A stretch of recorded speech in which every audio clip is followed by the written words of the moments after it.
Hey guys, welcome back to the channel. Today I'm going to take a look at this little optical flow position hold, toy grade, or semi-toy grade, depending on how you want to look at it, quadcopter from 4D-RC. This is a 4D-V4. I believe it also is called the Richie. So let me set this down. If I open it up, I'm afraid the stuff's going to spill out of the case, but this is the little carrying case that the drone does come with. That's why I'm holding it up with there. Let me just pull the drone out now. And here is the drone. As you guys can see, this is a style in the MAVIC Pro or even the MAVIC Mini style of a little drone. But again, this doesn't have GPS. It doesn't have brushless motors, just brushed. So you can see it says Richie here. And here's a little optical flow camera, a little pinhole camera there on the bottom. That will look at the ground, and using the app to look at the ground, it'll try to make corrections to hold position as best as it can. So it won't be GPS quality position hold, but if it works well, it ought to hold position okay. And of course, that depends on height. The higher up you go, the less the position hold only optical flow only works when you're relatively close to the ground. So this is gonna be a bit of a dirty review. I'm not typically I do a table review for stuff like this, but this is just more toy grade class. I think we can just go over it here quickly. If you don't want to see this, then just skip ahead. I'll try to include some chapters if you just want to get to the test flight and don't want to hear about this stuff. So let me fold the drone out, and then I'll show you the accessories and the controls, and then we'll get it up in the air and fly it. So let me just set the controller down in the back of my car. Now you just fold this drone out like you would any other foldable drone, but the arms don't really snap into place, which is a bit unfortunate. You can see, look at this arm, almost wants to sag. When it's flying and moving, it's probably fine, but if you would just, not even a crash, just bump something or even a hard landing, you want to make sure that those arms are not knocked out of place. It uses a 1S LiPo. Unfortunately, it doesn't say the capacity here that I can tell. So I don't know exactly what this is. So I couldn't even give you an idea in the flight time because I don't know the capacity.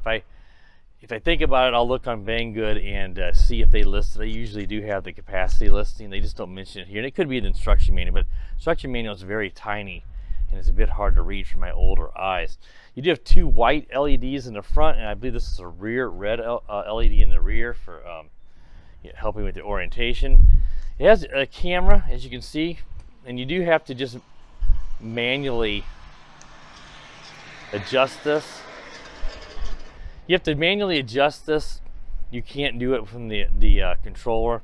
And this does film, well, I don't know if film's the right word, but it does output on your phone 4K, I'm gonna use air quotes, 4K video. I didn't catch the frame rate on my phone. I don't think it's gonna be very high, but it's not gonna really be 4K. It's probably 720p and it's just upscaled to 4K. But that's what your phone does, will save, because there's no SD card slot, so you're saving over the Wi-Fi. So if it breaks up or you get too far away, it's going to break up your video feed as well. So just keep that in mind. So yeah, we'll have to see how this little guy does. I think it's going to probably be a pretty good flyer. Just don't expect a lot on the video. Again, you're just recording the video feed. Let me grab the controller. You have your phone clip holder here. So that's where you put your phone to be able to watch the Wi-Fi FPV feed. Your power button. This is your pitch and roll trims over here. Forward, back, left, and right. These buttons here are a little bit goofy. This is like a auto yaw, a quick press, and a long press is like an auto rotate. We'll have to see what that does. One will spin on the yaw. The other one I'm thinking will do some sort of auto circles or something like that. This is your auto takeoff and auto landing on this one. And this one here is your like one key return to fly back. And I have to double check on this one right here. There was this is your 360 flips, in the direction you want to flip, which is a little odd for something that tries to advertise itself as a position hold, camera drone, because 360 flips are going to look awful. And then this gives you three rates, so there should be a low, medium, and a high rate. Let me grab that instruction manual. As you guys can see, here is a 4D-V4 instruction manual. It says optical flow version in English, but it is very, very small. But it does say here that is emergency stop. on a short press, and your long press is your gyro calibration. That's right. So you don't have to actually do a stick combination on this for a gyro. You're going to hold this down for a long press, and that should flash the lights and do a gyro calibration. You should do that when you first start it up or after a hard crash. And short press is emergency motor stop. And then of course you got that headless mode over here and the one key return, which I don't usually mess with too much because one key return is going to just fly in the opposite direction the drone's facing, and that can get all mixed up depending on the way that you're facing it. You know, it can all get mixed up on the one key return. So that should cover all that stuff, guys, on the drone itself. Let's take a quick look at the accessories. You do get a bag with a USB cable to charge the battery. The battery has a little micro USB port. You have some prop guards if you want to put that on, though. You know, again, that's going to make great tree hangers. It's going to slightly reduce your flight time and make it a little bit more bulky in the wind, because it gives a little bit more area for the wind to push on it and move the drone around. You see there's a bit of a breeze today. We'll have to see how this guy does. It's not terrible out by any means compared to what it's been recently.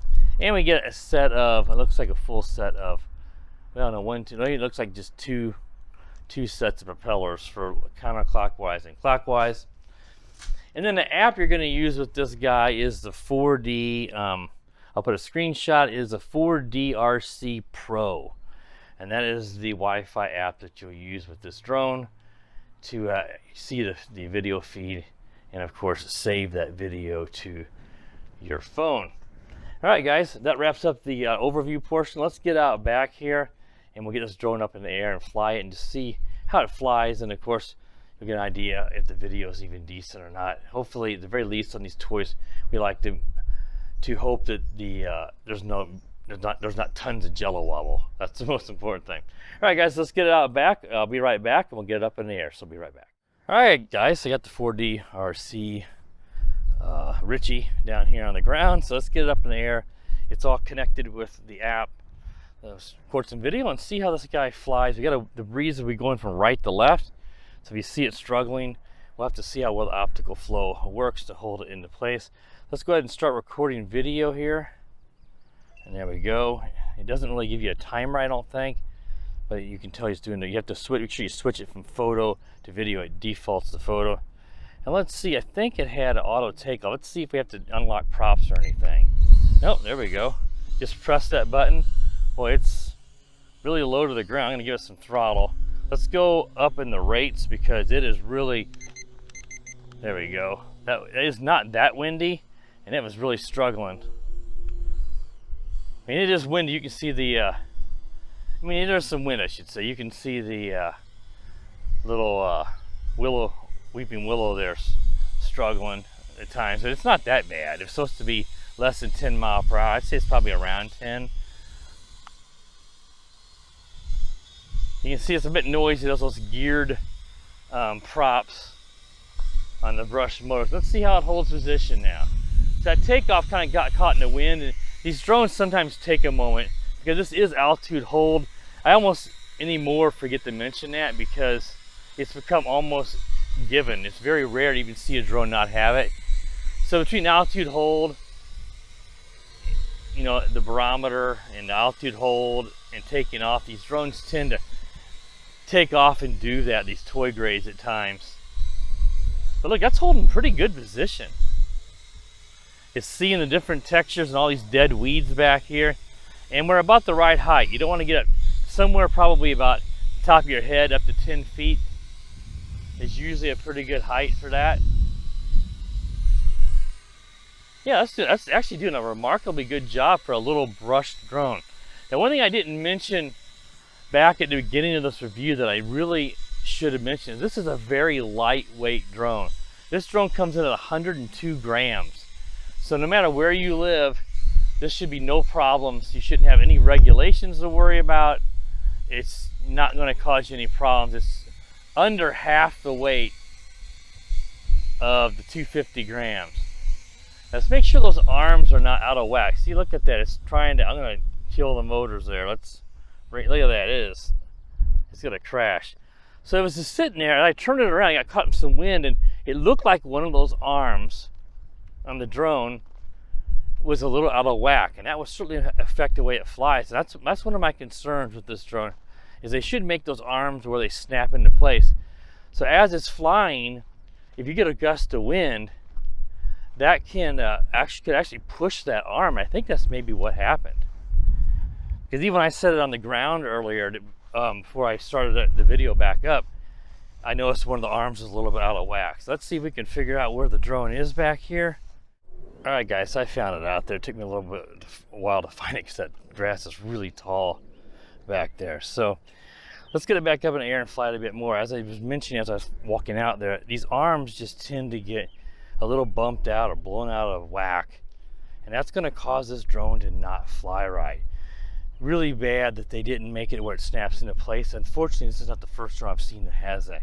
What I would suggest doing if you would be interested in this drone is, if you don't worry about folding it, just a dab of hot glue, just lock the arms in place and it'll be fine. I know it seems like you shouldn't have to mess with that, but it's a makeshift solution that I can think of. All right, let's go ahead and do the calibration. I didn't do that before we took off. It should have been fine because I did it back before I came back here. But now that we did have a slight crash, let's do that. And that's going to be the long press, and it just beeps. If the lights flashed, I couldn't tell you because in the daylight I just can't see that. It's too bright. And let's go ahead and start recording video again. Let's do that auto takeoff again. What I want to do now is, and let's see, is it going to come? Let's get up the rates again before we end up crashing again. Now I think I'll be able to recover it now. There we go. Yeah, on takeoff, it really just wants to drift. And it seems like finally the optical flow will start working. Oh, geez. Let's bring it down.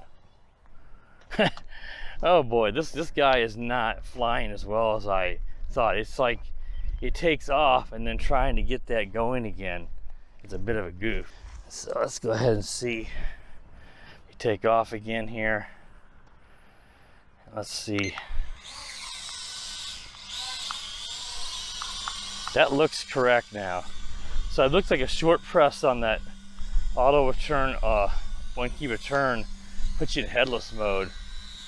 And that was, my controls were reversed.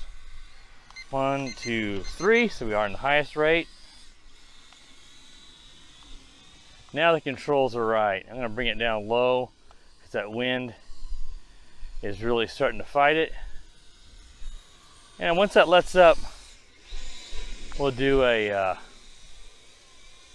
try some of these features. So sorry this review's not going greatest here, guys. These drones have become so unpredictable that it's hard to get a really polished review on a toy grade drone because it's just so many times you don't know what's going to happen. Now, the optical flow, oop, there I did a flip. I'm going to just go ahead and land it. I actually bumped the flip and I actually did a pretty darn good flip. So you still got video recording, so everything should hopefully stay in sync. But look at that, a little bitty landing, look at the arm. That's just unacceptable. It has to be, these arms have to be locked into position. And that's causing a lot of the problems, aside from the fact that I think I was in headless mode a while ago whenever I ended up going over here in the grass. So let's go ahead and, let's see, is there a way to unlock them manually? That did a weird beep. I wonder if that was a calibration. It didn't say it in the manual. I'm not sure. Let's see if we can give it throttle. Yeah. Give it throttle once and then give it throttle again and it goes.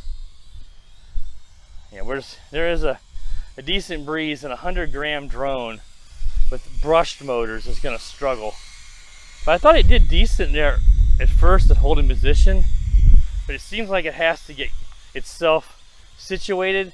As you guys saw, it kind of just drifted off, and I think that first time the arm was out of whack.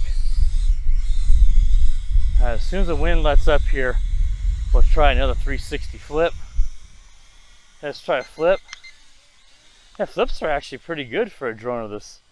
It's a little bulkier design for flipping. Let's do another flip. Whoa, now see what happened there? I'm gonna land it. That flip caused that arm to get thrown out of position.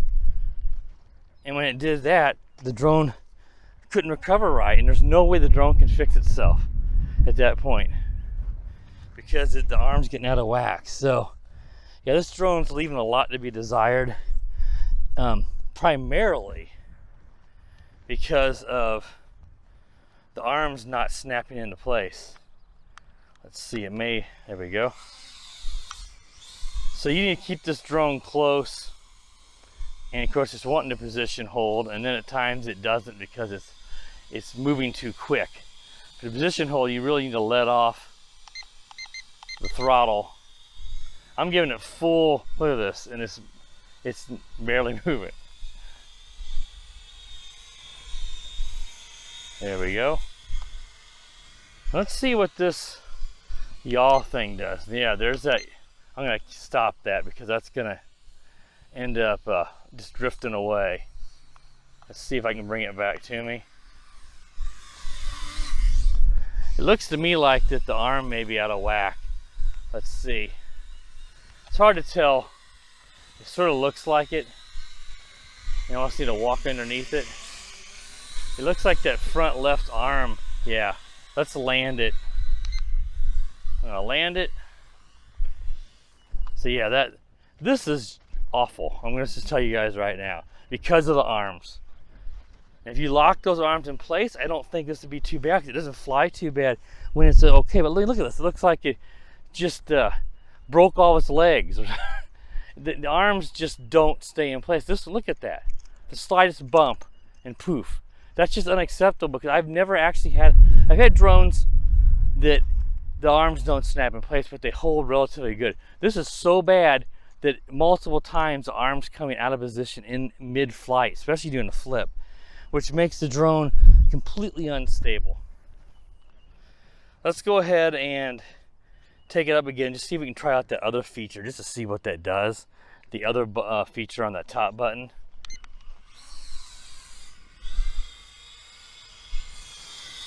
Let's see if I long press it. It's gonna do like a circle, look. All right, stop that and try to fly it back. And thankfully I was able to. So it sort of does like these circle rotations, like. And I just bumped the button again to stop it. Probably inputs on the stick will stop it too. And then of course, just a quick press on that does those auto yaw spins. It's gonna really crash hard there. Yeah. And again, that's because the arms got out of whack. All right, guys, I think I'm gonna stop the video here. I think you guys have seen enough. We tested all the features. I'm gonna tell you right now, this is a piece of crap. So don't waste your money on it. I know Banggood's not gonna be happy I'm saying that probably, but I'm not going to tell you to buy something or edit out all the junk like Captain Ding Dong does, and those that have all these, let's edit out all the junk and try to sell you stuff. I'm not going to do that. If it costs me a sponsor, oh be it. I'm not going to have you spend your money. I'm not a salesman. Look at that arm. That is just pitiful. And taping it probably would just not be strong enough. It would probably still get out of whack. I would suggest if you do have this drone, put a dab of hot glue on the base of each arm. Let it, only take it a moment to solidify, and just keep the drone all the way out. Of course, that's going to make the carrying case a moot point or pointless because you're not going to be able to put it away. But at least that way, the arms are going to stay locked, and then it's okay. Held position pretty good, but as you can see, a lot of it's because of the arms getting knocked out of place. I couldn't really fly this drone around and enjoy just flight around. I was constantly battling it, trying to stay from taking off and losing it in the middle of the review. That kind of stress is not needed when you're flying a drone. You should be able to enjoy it. You should not be worrying about battling it. Now, if it's super windy, that's one thing. This is not that bad. It should be able to handle it a little better, even on brushed motors. The Spite is really lightweight, but it makes it difficult when the arms are like that. Look at that. It literally doesn't even stay all the way up. That is just throwing the whole drone out of balance, and then it causes it to lean and it doesn't fly right. So, all right, guys, so that wraps up the review of the 4D-V4 Richie. If you are interested in checking this out, I'll include a link in the video description, but I'd highly recommend that you don't. If you appreciate the honesty of the reviews and you like my channel, please consider subscribing. And while you're at that, click the bell. That way you're notified every time that I do upload a new video. And as always, guys, have a wonderful day. The power of the dark side.